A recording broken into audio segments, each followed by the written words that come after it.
ఇంగ్లాండ్తో జరిగిన 4 టెస్టు మ్యాచ్లో భారత్ జట్టు అదరగొట్టింది. మొదటి ఇన్నింగ్స్లో ఇంగ్లాండ్ ఆధిక్యత సాధించినా కూడా భారత్ జట్టు ఆత్మవిశ్వాసంతో ఆడి గెలిచింది. ఈ గెలుపు నింపిన స్ఫూర్తితో భారత్ జట్టు చివరి టెస్టులో కూడా గెలిచి సిరీస్లో తన ఆధిక్యత మరింత పెంచుకునే ప్రయత్నంలో ఉంది. జట్టులో చాలా మంది సీనియర్ ఆటగాళ్లు లేనప్పటికీ యువ ఆటగాళ్లతో కూడిన జట్టుతో రోహిత్ శర్మ ప్రతిష్టమైన ఇంగ్లాండ్ జట్టును మట్టిగరిపించాడు. టోర్నమెంట్ రసవత్రంగా సాగుతున్న సమయంలో కేఎల్ రాహుల్, శ్రేయస్ అయ్యర్ అర్ధాంతరంగా జట్టుకు దూరమయ్యారు. మహమ్మద్ షమి కూడా సరైన సమయంలో జట్టుకు దూరమయ్యాడు. విరాట్ కోహ్లీ అయితే ఈ సిరీస్ మొత్తానికే అందుబాటులో లేడు.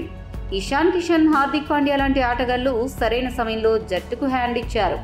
అయినా కూడా యువ ఆటగాళ్లతో కూడిన జట్టును రోహిత్ శర్మ అత్యంత సమర్థవంతంగా నడిపించాడు.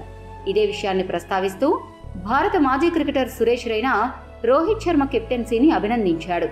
సురేష్ రైనా మాట్లాడుతూ ఏమన్నాడంటే, టీమిండియా ఇప్పుడు ఆడుతున్న తీరు చూస్తుంటే ఒకప్పుడు భారత్ జట్టు గుర్తుకొచ్చింది.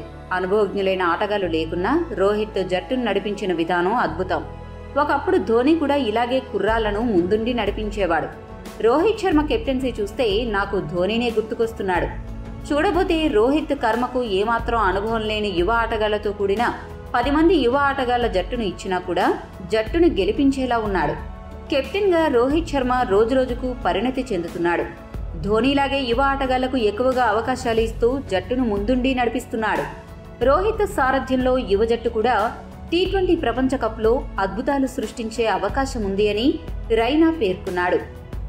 ఈ వీడియో మీకు నచ్చితే లైక్, షేర్, కామెంట్ చేయండి. మరిన్ని స్పోర్ట్స్ అప్డేట్స్ కోసం మా ఛానల్ను సబ్స్క్రైబ్ చేసుకోండి.